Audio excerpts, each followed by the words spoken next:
Assalamu alaikum students. This is lecture number 22 of biology, ninth biology, lesson number 3, diversity living organisms.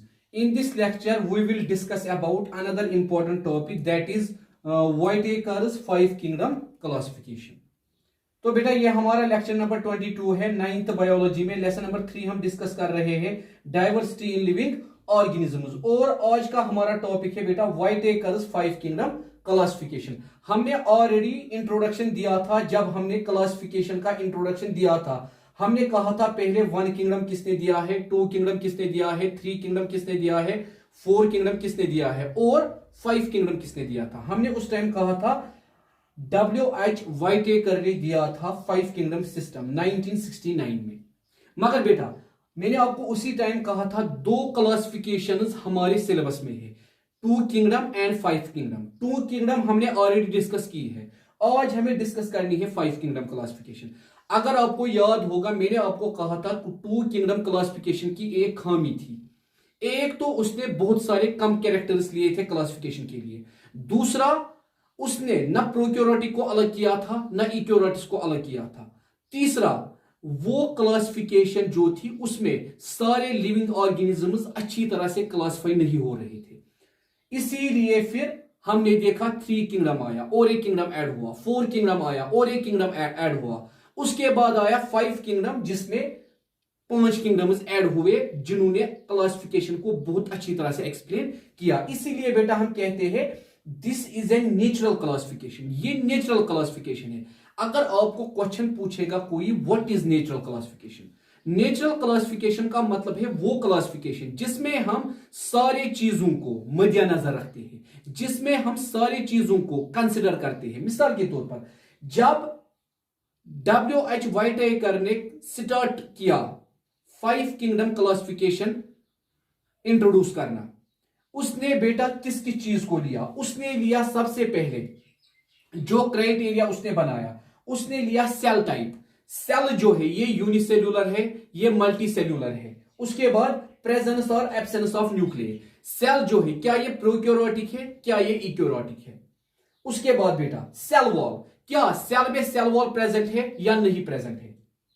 Type of nutrition, cell जो है ये किस किस्म का nutrition दिखाती है, ऑटोट्रोपिक, हीटेरोट्रोपिक, सेफ्रोफाइटिक, पैरासिटिक। उसके बाद बेटा ऑर्गेनाइजेशन, ये जो ऑर्गेनाइजेशन है, ऑर्गेनिज्म किस ऑर्गेनाइजेशन पे है, क्या ये टिश्यू लेवल ऑर्गेनाइजेशन है, क्या ये सेल लेवल ऑर्गेनाइजेशन है, क्या ये ऑर्गन लेवल ऑर्गेनाइजेशन है, क्या ये ऑर्गेनिज्म लेवल ऑर्गेनाइजेशन है।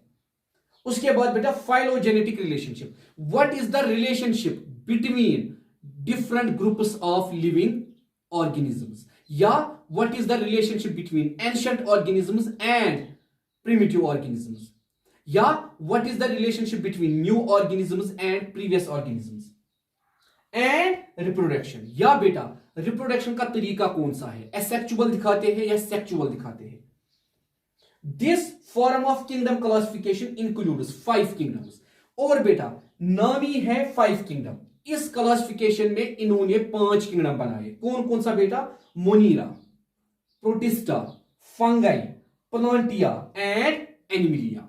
उसके बाद बेटा ये जो किंगडम्स है ये इन्होंने फिर सब किंगडम्स इसमें बनाए। किंगडम को इन्होंने डिवाइड किया सब किंगडम में।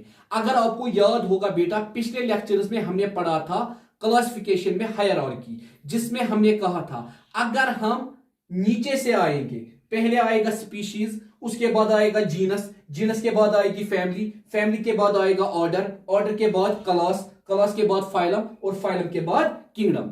यहां से हमने लिया है बेटा डिसेंडिंग ऑर्डर। सबसे पहले किंगडम, उसके बाद फाइलम, उसके बाद क्लास, उसके बाद ऑर्डर, उसके बाद फैमिली, उसके बाद जीनस और उसके बाद स्पीशीज। उसके बाद हम बेटा कहते हैं ये जो क्लासिफिकेशन है ये 2 एम्पेयर्स पे है।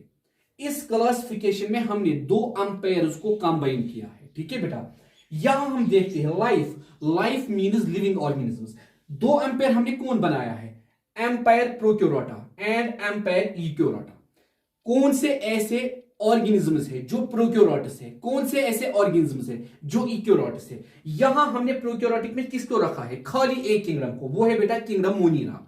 बाकी जितने भी किंगडम्स है प्रोटेस्टा, फंगाई, प्लांटिया एंड एनिमिलिया, ये सारे हमने इंक्लूड किए हैं एम्पायर इक्योलॉटा में। ठीक है बेटा, वही वजह है ये किंगडम ऑफ क्लासिफिकेशन एक्सेप्टेड है, वरना इसके बाद बेटा 6 किंगडम भी आया था, मगर एक्सेप्टेबल यही है।